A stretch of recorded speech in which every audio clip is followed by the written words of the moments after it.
Good evening. Some frightening moments at a Brampton high school today after a noxious substance was released into the air. 5 students and 1 adult were treated after the irritant was released inside the school. CTV's Mike Walker is live tonight in Brampton with the latest. Mike.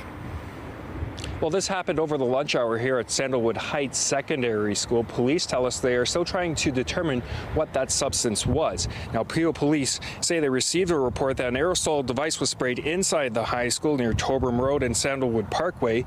Brampton Fire and Peel paramedics also responded, and the high school was evacuated. Paramedics say they transported 5 students and 1 adult to hospital. They were treated for respiratory irritation and were told their injuries are considered minor. We spoke with some students who described some frantic moments.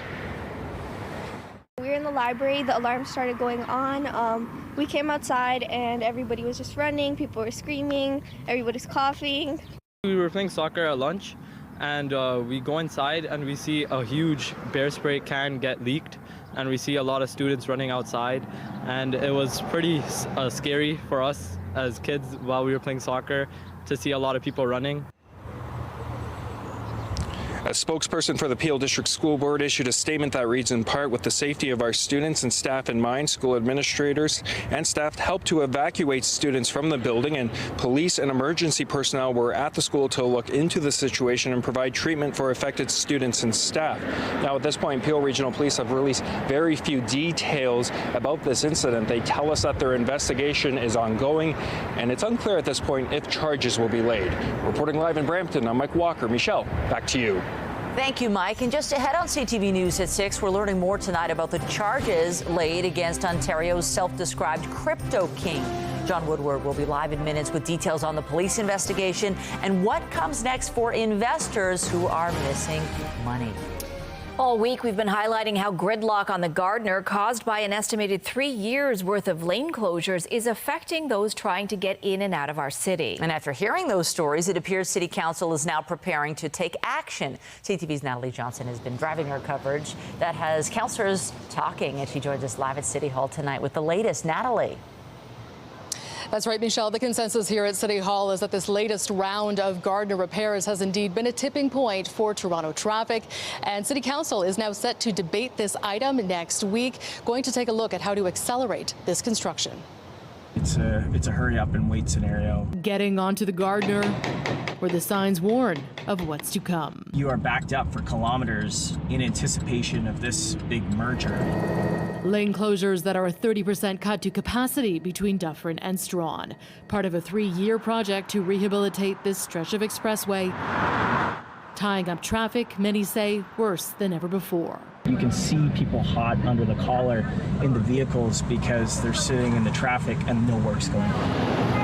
The outcry from commuters and business driving the issue onto the agenda at City Hall. I'm calling for 24/7 construction, not just the ability to do 24/7 construction, which is an important distinction, but to actually move forward with a proposal to do that. Councillor Brad Bradford calling on his colleagues to extend the primary work hours beyond the 7 a.m. to 11 p.m. Monday to Saturday schedule now, in a bid to shave some time off the 3-year schedule. Everybody's inbox has been blowing up. This congestion impacts so many Torontonians. It's not just the folks who live in the area, it's people from across the region. People who have been writing into CTV News. I'm really nervous to see how long it's going to take me to get from home to work. To share their stories about the toll this traffic is taking. It's 200,000 people. One of the problems politicians have is we get stuck in an ideology. We like cars, we don't like cars, we believe in transit, we don't believe in transit.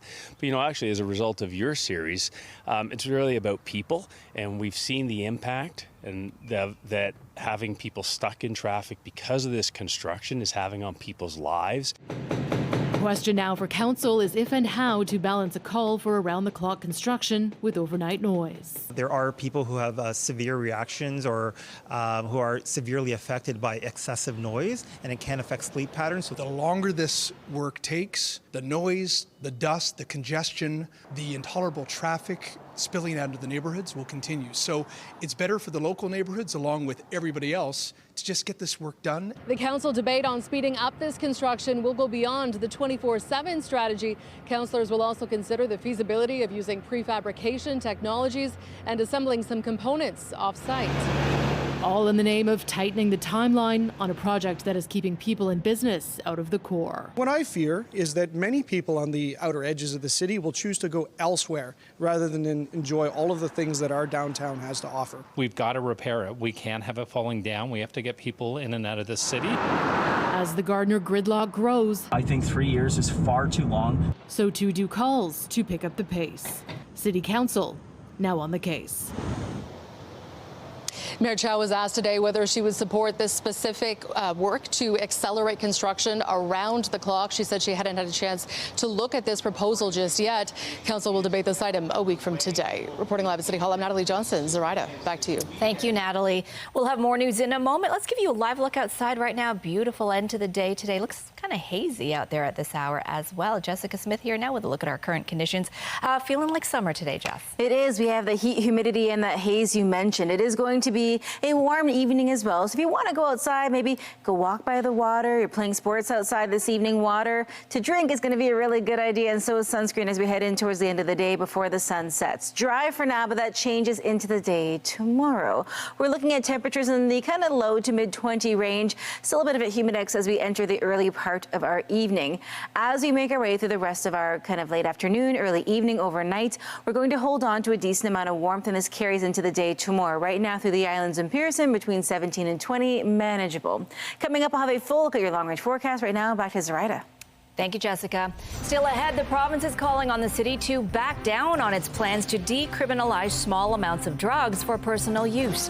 Why Ontario's health minister says it's the wrong move for the city and for those dealing with addiction. Next to a new development in the saga of the self-styled crypto king. Durham investigators spoke about their probe into Aiden Pleterski, explaining why the 25-year-old, once considered an investment phenom before he lost millions, is facing fraud and money laundering charges. CTV's John Woodward joins us now live with more. John.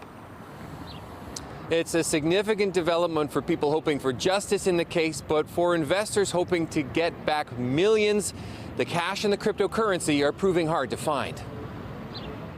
A lot of lives have been devastated by this. Investigators shedding light on an 18-month probe called Project Swan into complaints about the so-called crypto king Aiden Pleterski. It's alleged that Pleterski solicited funds from investors, promising massive profits and also guaranteeing no loss of the original money. Profits Pleterski showed off in social media and live streaming videos. A life of luxury. The 25-year-old kid from the suburbs of Whitby, Ontario, amassing more than $40 million from investors before apparently losing much of it. He and his company, AP Private Equity, forced into bankruptcy by Ontario courts. Bankruptcy filings indicating only a small fraction can be found. The size of the alleged fraud was massive and spanned across multiple jurisdictions. Police not the only ones following the money. Pleterski was kidnapped and beaten, allegedly by jilted investors. The media received a video of what Pleterski said was a coerced statement. I should have been honest with everybody when I told them I had lost a lot of money. In 2023, a judge undid Pleterski's sale of a multi-million-dollar property to pro basketball player Shai Gilgeous-Alexander because the new owner was inundated with angry investors trying to break into the property. Where's the money? A lawyer for some investors says he's not convinced the money is gone, but it could be hard to find. There's a lot of cash. There's a lot of crypto. And so those are two items that are very hard to trace. An associate, Colin Murphy, also charged with fraud over $5,000, accused of feeding Pleterski clients. Authorities said neither were licensed to sell investments in Ontario throughout this, allegedly soliciting investments as recently as February. There are other investigations. That's all I can say at this point in time. Ontario's investment regulator says those investigations are criminal, not regulatory, as recent activity has brought new scrutiny to the crypto king. There are other names besides Murphy's in civil court filings named as people who've been doing business with Pleterski. It wasn't clear from the press conference today how much, if any, criminal allegations will be coming their way. Police hoping to speak to many more investors as their investigation continues. Reporting live, I'm John Woodward. Michelle, back to you. Thank you, John. The SIU has invoked its mandate after an overnight crash involving a scooter and an unmarked police car. This happened a little before 2 this morning near Queen and Niagara. The driver of the scooter was taken to hospital with non-life-threatening injuries and is under investigation for impaired driving. The officers in the car weren't hurt. An update now to a story we first brought you last night. Police continue to investigate after 2 tow trucks were shot at in Scarborough yesterday afternoon. The incident happened in a plaza parking lot near Steeles and Markham Road shortly after 3:30 p.m. Police say shots were fired from a dark-colored vehicle that drove away from the scene. No injuries were reported. The suspect vehicle was found near Markham and Finch after crashing into a tree. The driver and any passengers escaped the scene on foot. This was the 4th shooting involving tow trucks in Scarborough in the past several days. Well, the province says it wants Toronto to stand down on its plans to decriminalize the possession of illegal drugs for personal use. The government says the plan would do nothing to help people struggling with addiction and would only add to crime and public drug use. CTV's Queen's Park Bureau Chief Siobhan Morris is live tonight with more on this. Siobhan. Well, the Premier has said publicly a few times in the last few weeks that he would fight Toronto's application for decriminalization. Now 2 of his ministers have laid out just how strong that opposition is in a letter to Toronto's top doctor. As far as letters go, this one's blistering, full of incredulity from Ontario's Minister of Health and Solicitor General. They call Toronto's request to decriminalize drugs misguided. We came out today and we said, absolutely not. We saw what happened in Vancouver. We've seen what happens in other jurisdictions. The letter addressed to Toronto's Medical Officer of Health lays bare, under no circumstances will our government ever support your request, which would only add to crime and public drug use while doing nothing to support people struggling with addiction. We don't want to see our way of life, our inherent way of life to live safely in our communities jeopardized. While public drug use in Toronto isn't exactly uncommon, Kersner insists the province is offering more support. What we need to do is to have Toronto have more treatment opportunities, more treatment beds, and, you know, we're doing it. The government expresses surprise that after BC walked back some parts of its decriminalization pilot, that Toronto hasn't dropped its own request. I'll be honest, it was a little bit of a surprise. Toronto's top doctor explains the call to rescind isn't hers. She only gives advice. It's not a simple decision that I can make myself. In fact, the movement, the request for the exemption, was premised on direction that I received from the Board of Health. Back in August, the province launched a review of supervised consumption sites after a woman was shot and killed near a Riverdale location. Now the government warns it will bring in enhanced accountability measures for existing consumption and treatment services sites to ensure that the safety and well-being of the public is protected.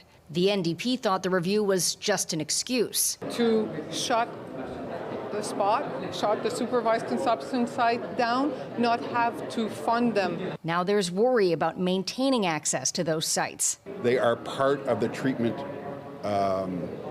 path, and so the government needs to be very careful. A spokesperson for the Minister of Health says the new measures will be spelled out in a few weeks. The federal Minister of Mental Health and Addiction says they don't comment on specifics of applications, but that what Toronto submitted 2 years ago is unworkable. Reporting live from Queen's Park, I'm Siobhan Morris. Michelle, back to you. Thank you, Siobhan. The province introduced new legislation today aimed at making Ontario's roads safer. As previously announced, the legislation includes measures to suspend the licenses of people convicted of impaired driving or auto theft. Those measures will also apply to people convicted of stunt driving. The government also plans to increase the powers of Ministry of Transportation enforcement officers, allowing them to pull over trucks and commercial vehicles. The new law will allow e-bikes to be categorized by weight or speed, with each class having requirements for both the vehicles and their operators. And the government says it's planning a comprehensive review of commercial driver training in the province. Family members of a man who died following a violent struggle with correctional officers in a Lindsay jail are calling for more accountability from the province. Today, they took their quest for accountability and an apology to Queen's Park. This is about a man who suffered from mental illness that it could be any one of us.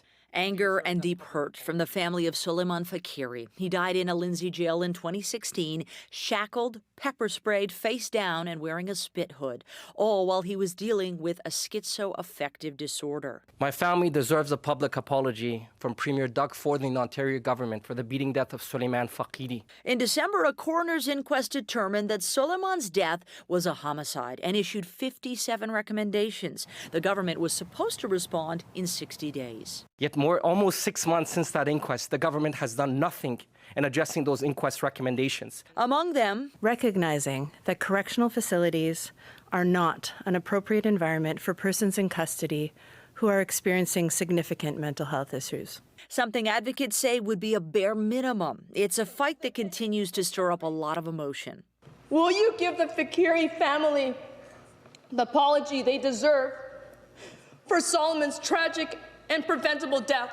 The Solicitor General had this to say. Our thoughts are with the family and the friends of Solomon Fakiri. This was a terrible tragedy beyond measure. Michael Kersner went on to talk about investments made in corrections. The suicide prevention and intervention training to make sure that our correctional officers understand things that they may not have understood 20 years ago.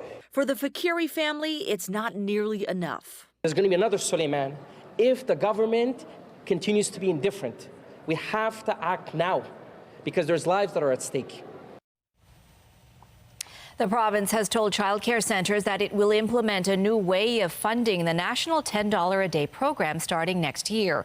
Operators have been warning of the risk of closures if the funding formula isn't soon updated to cover the actual cost of providing care, rather than just replacing the revenue they lost from the now discounted fees.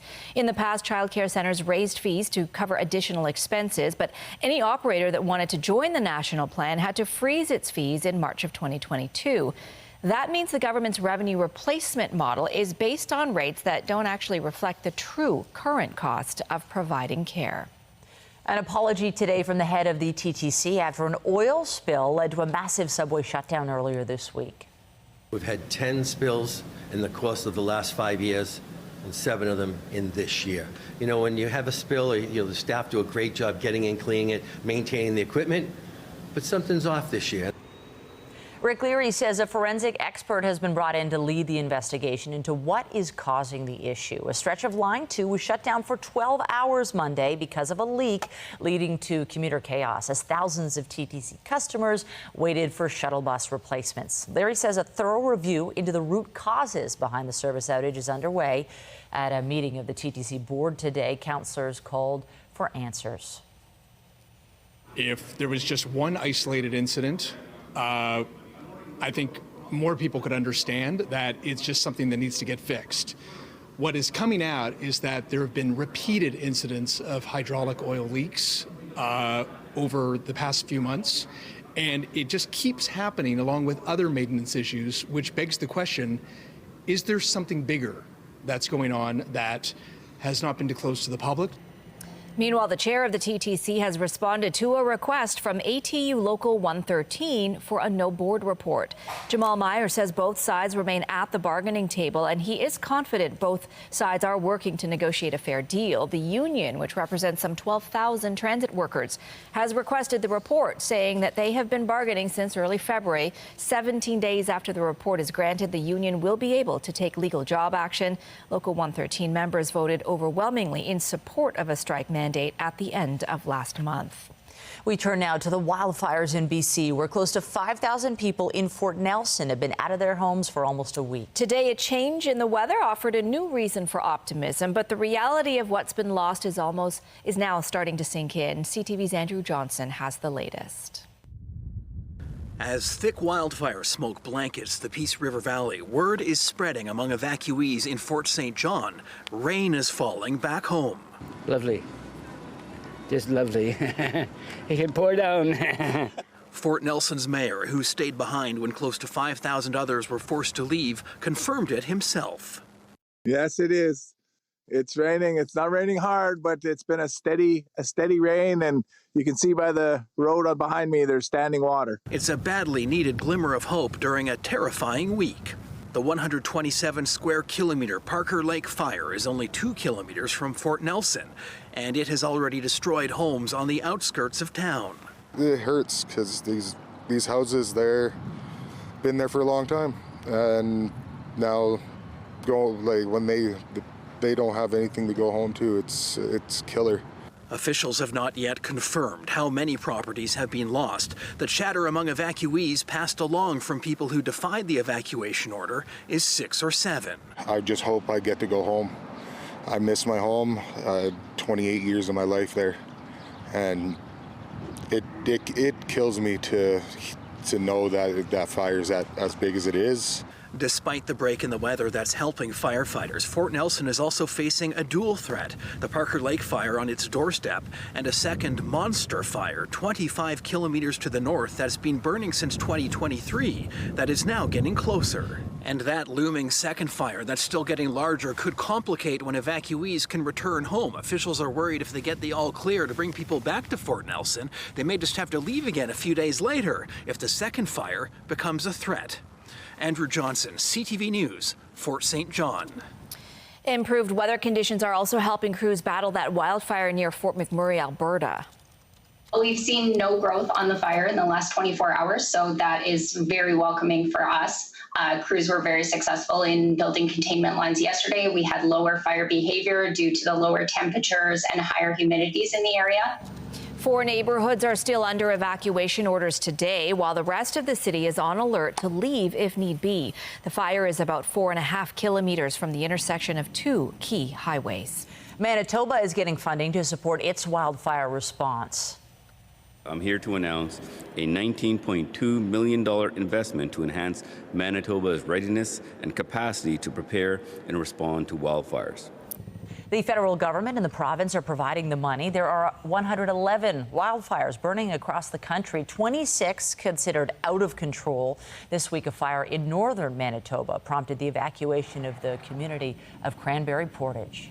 In the Middle East, Israeli tanks pushed into the center of Jabalia in northern Gaza today. The city has been decimated by 7 months of Israeli airstrikes. Today, residents say the main market was heavily bombarded in the refugee camp a week after Israeli forces moved back in.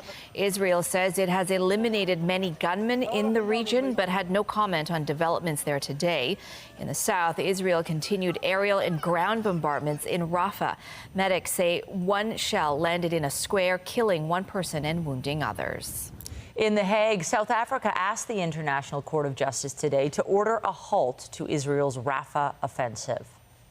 It was Rafah that brought South Africa to the court, but it is all Palestinians as a national, ethnical and racial group who need the protection from genocide that the court can order.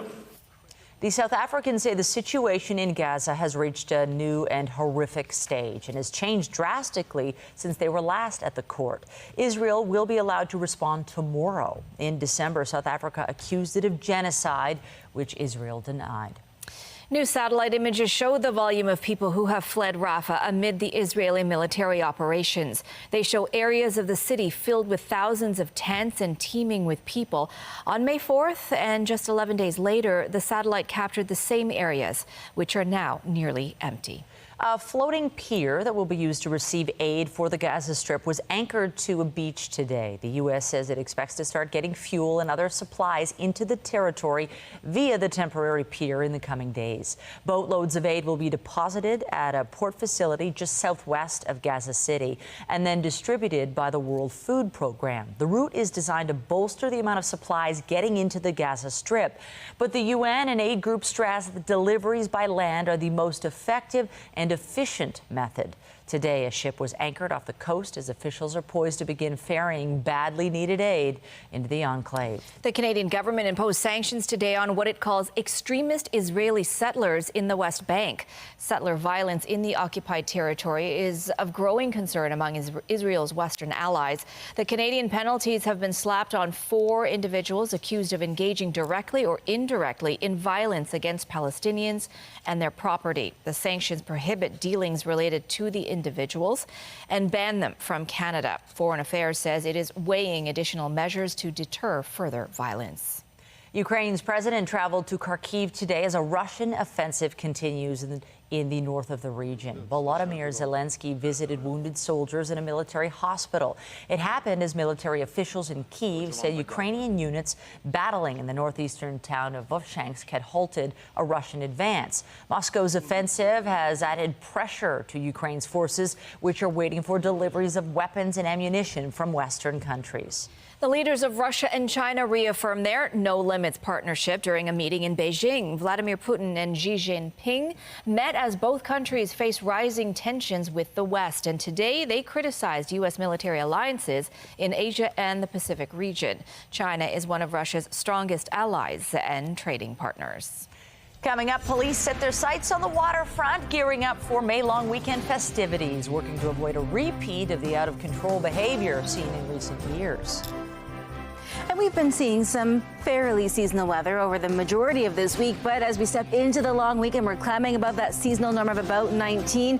Not quite record-breaking, we're not into the 30s, but it is going to get hot. Coming up, I'll have a full look at your long-range forecast, including the weekend and next week. And stay with us, we've got another full night of great shows for you right here on CTV. We're heading into a long weekend, and for many that means fireworks. One of the most popular displays is in the city is at Ashbridges Bay. It's been a gathering spot for Torontonians looking to celebrate Victoria Day for years, but in recent years, it has been the site of some unruly and dangerous behavior. Tonight, Toronto police are warning this year that will not be tolerated. CTV's Sean Leathong has more.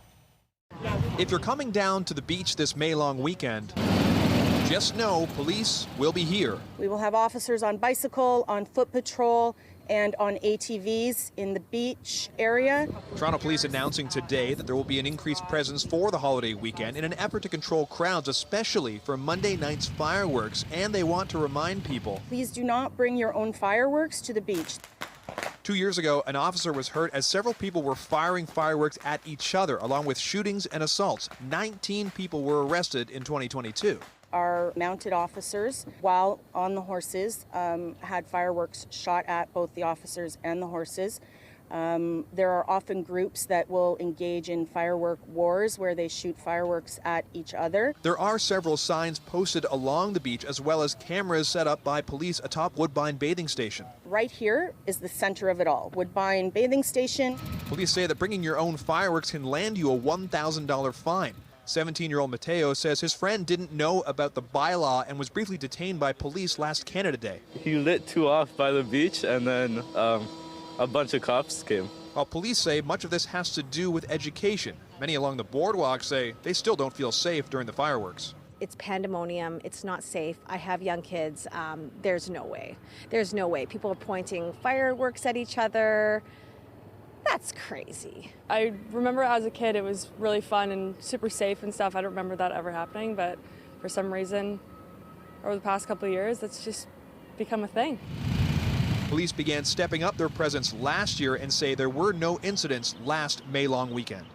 Police want to remind anybody coming down to the beach this weekend that beyond being safe during the fireworks, it's probably a good idea also to stay out of the water. Sean Leathong, CTV News. And as the long weekend approaches, the OPP and Toronto Police are putting a spotlight on water safety. Safe Boating Awareness Week begins this weekend. Police are urging people to make sure their boats are equipped with life jackets and other essential safety equipment before they head out on the open water. And the message is, first of all, prepare yourself. And the best way you can do that is wear a life jacket. A life jacket is so important. Even in Canada, the law says you don't have to wear it. It's so important to wear it. Police are also reminding boaters operating a watercraft while impaired by drugs or alcohol is a dangerous decision and suggests anyone drinking should stay on dry land. And speaking of water, there has been a major flood in Bancroft in cottage country about an hour and a half northeast of Peterborough. This is time-lapse video of a security camera in Bancroft that shows the water rising last night over a parking lot. This happened just after 6 p.m. last night. A beaver dam failed uphill from the town. Streets along several blocks of the north end of the downtown were also flooded. It happened just 2 days before the long weekend holiday. As we know, the water rising up as high as front steps of some homes and into some apartments and businesses. It was about 15 minutes from when we noticed it started to being a couple of feet deep in the middle of the parking lot, and within half an hour we were submerged in a little over 3 feet of water in some parts. The town says emergency crews responded pretty quickly. The cleanup is now underway. There's also damage to a road and a portion of Cleek Street, which is behind a commercial area. That's also shut down. Here in our neck of the woods, it is absolutely gorgeous this hour. Picturesque scene behind us on the water, and the long weekend is looking, pretty fabulous. We just have one kind of iffy day tomorrow. We need the summer weather, this summer-like weather to continue for the next 4 days. Listen, the patios are opening up. We're seeing people out on the water enjoying the boats. It's that kind of pre-summer feeling, right? We're not quite into that sticky heat just yet, but we are getting there. And we had a humidex this afternoon making it feel like 25 here in the city and through a good portion of the GTA. A little wet weather on the way, but it won't rain on our parade this weekend. Weather is brought to you by Train, the most reliable heating and cooling brand. It's hard to stop a train. Now we saw that heat roll in early this morning, still sitting in the 20s across a large portion of southern Ontario. Muskoka already at 24. They're sitting there right now. Maybe you're taking off a little early for the long weekend. It'll be nice, although we are watching for a few showers as we get through the day tomorrow. But for now, it remains mild and a little muggy out there. Tonight, dropping down to 14. We should be at 9. We're holding on to a lot of that warmth as we head in towards our evening, so keep that in mind.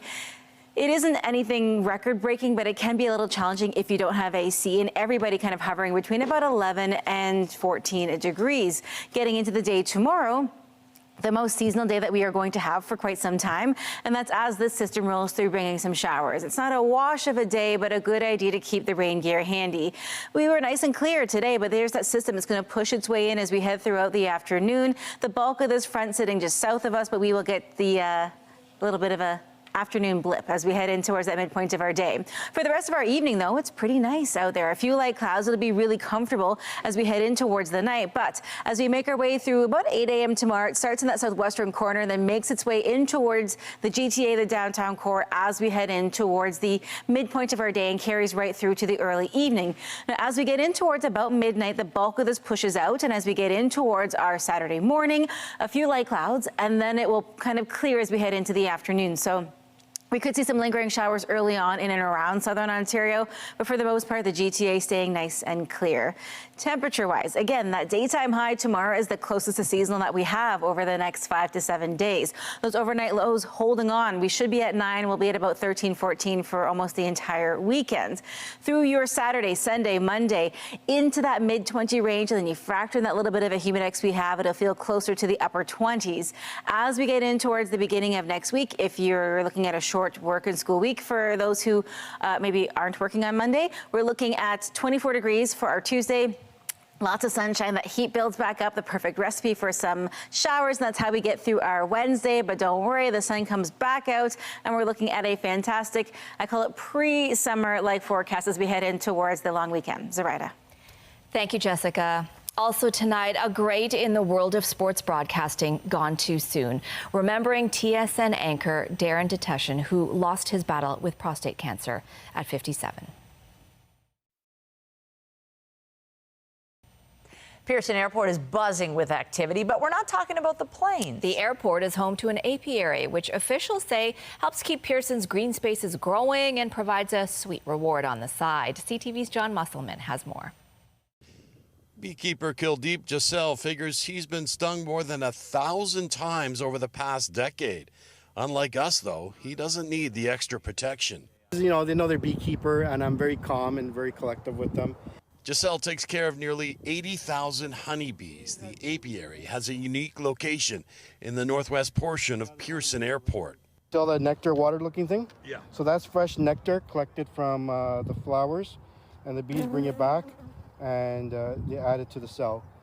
There may be a lot of air traffic overhead, but airport officials say this is an ideal location for the bees. What a lot of people don't know is that the airport is actually just about 6,000 acres of property, and about a third of that is actually green space. So on the west side of the airport specifically, we have the Etobicoke Creek Valley that wanders through our property. And so we were looking for new and innovative ideas on how we could improve the environment around the airport.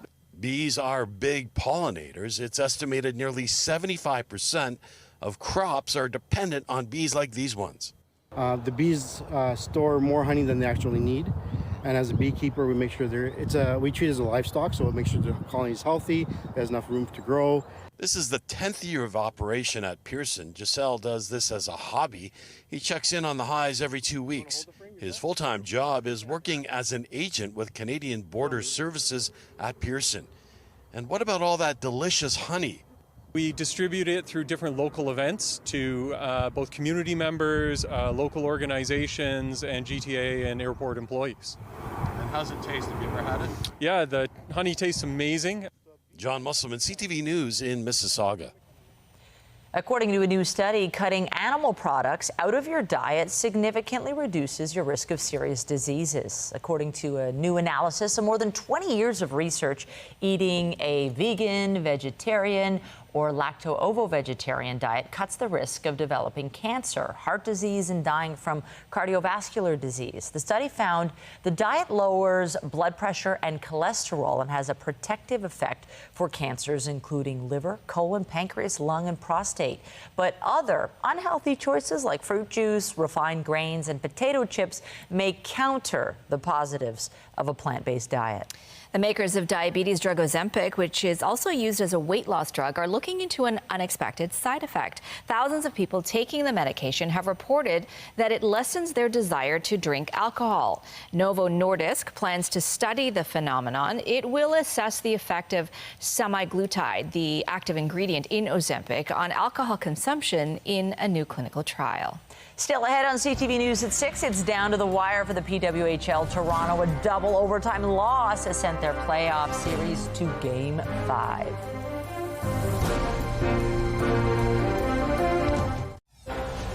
We were in the library, the alarm started going on. We came outside and everybody was just running, people were screaming, everybody's coughing. Updating our top stories, Peel police were investigating after a noxious substance was sprayed inside a Brampton high school today. 5 students and 1 adult had to be taken to hospital to be treated for minor injuries. One of the problems politicians have is we get stuck in an ideology. We like cars, we don't like cars, we believe in transit, we don't believe in transit. But actually, as a result of your series, it's really about people, and we've seen the impact and that having people stuck in traffic because of this construction is having on people's lives. After our series this week on gridlock on the Gardiner, some city councillors are calling on the city to speed up construction in order to get the job done faster and get traffic moving. Council is expected to debate running the roadwork 24/7, as well as considering assembling some components off-site. We came out today and we said, absolutely not. We saw what happened in Vancouver. We've seen what happens in other jurisdictions. And the province says it wants Toronto to drop its plans to decriminalize the possession of illegal drugs for personal use. Provincial politicians say the plan would do nothing to help those struggling with addiction. And remember to keep up to date day and night through our website, ctvnewstoronto.ca, and by downloading the CTV News app. And if you have a news tip, photos, or video of breaking news, let us know. On the markets today, the Canadian dollar was down a fraction to close at 73.44 U.S. American benchmark oil added 58 cents to end the day at 78.74 a barrel, and the TSX Composite Index gained 15 points to close at 22,299. The Business Report is brought to you by Canadian Western Bank, the bank built for business. After months of negotiations, Loblaw says it is ready to sign on to the Grocery Code of Conduct as long as others in the industry do as well. The code is intended to even the playing field for suppliers and smaller retailers. Loblaw says it has decided to join because the code is now fair. Last year, the company and Walmart Canada said they would not sign on because they were concerned it would raise prices for shoppers.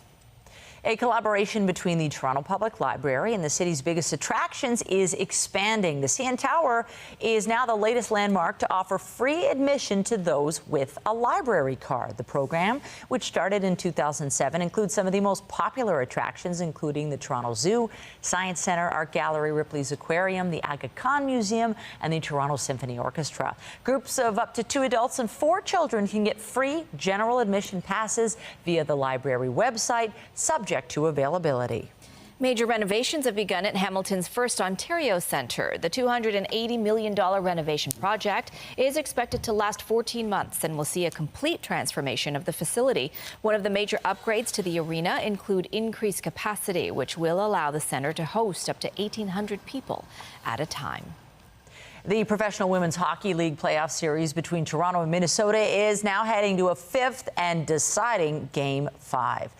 Now a chance, Jakes. That one flies wide. Liz Shepard's right from Minnesota scores! Yes, Minnesota took Game 4, 1-0 in double overtime last night. Toronto has seen its series lead collapse after being up 2-0 at one point. Game 5 will take place in Toronto tomorrow. The winner will face Boston for the inaugural PWHL championship. Toronto FC was on the road last night in Nashville, but is missing its coach and a number of players. Joy, the Panamanian international skipper for Walker Zimmer. What a header into the box, and somehow it's got in. TFC managed to hold off Nashville until the 81st minute of the game. The home team would add another goal in injury time for a 2-0 victory. TFC coach John Herdman and 4 players were suspended for a post-game melee with New York City FC last Saturday. 5 other TFC players were out injured. Ontario swimmer Kylie Massey is heading to the Paris Olympics. She won the women's 100-meter backstroke at the Olympic and Paralympic trials taking place at the Toronto Pan Am Sports Centre. She finished the race in 57.9 seconds. She's a 4-time Olympic medalist with 2 silvers and 2 bronze to her name. Calgary's Ingrid Wilm also locked up a spot on the Olympic team after finishing in 2nd place and over half a second inside the qualifying time. Well, he was a familiar face to sports fans across this country, beloved for his 3 decades of broadcasting at TSN. Darren Dutchyshen has died after battling prostate cancer for several years. CTV's Paul Hollingsworth looks back at the life and remarkable career of a man known around here as Dutchy. It is my pleasure to announce the most outstanding player. Darren Dutchyshen was sports passion personified. But it's a must-win game, Steve. A walking encyclopedia of sports knowledge, Dutchy used TSN highlights to help crank up the volume in all of our lives. Hi, everybody. Welcome back to the Sports Center newsroom. I'm Darren Dutchyshen. More than just a TV personality, Dutchy was a national treasure. He engaged with fans and viewers everywhere. Possessed by natural buoyancy, he made everyone around him feel special in his presence. His personality was massive. The biggest one, I think, of anyone in the history of TSN. Raised in Porcupine Plain, Saskatchewan, Dutchy was a well-known broadcaster in Western Canada before his TSN days. When he arrived at TSN, he wore success with grace. He never forgot who he was and where he came from. He loved Saskatchewan so much. He loved the people of Saskatchewan. He loved the Rough Riders.